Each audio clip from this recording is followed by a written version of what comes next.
Hello guys, dun sa mga naku-curious kung ano bang meron talaga dun sa nagtitrending ngayon na pink to pink location sa TikTok. So, sa mga hindi pa nakakalam, kailangan nyo po siyang i-search sa Google Chrome. Kung meron kayong Google Chrome, pwede po sa computer, din pwede rin po sa cellphone. So, ngayon, ang gamit natin ay computer. Click po natin yung pink to pink location, then makikita po natin, ayun siya.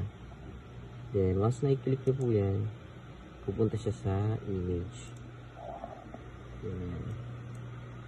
Then, dito natin titingnan yung pink to pink location. Pero ang alam ko dito kasi, may nakaharang siya na truck. May nakaharang na truck. Yun tayo sa kabila.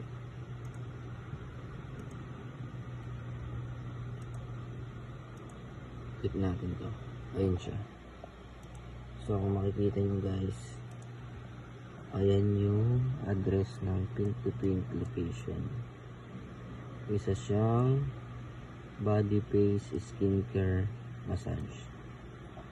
So, ang tanong, bakit lagi siya nag-trending sa TikTok? Ano bang meron talaga sa pink to pink location na to?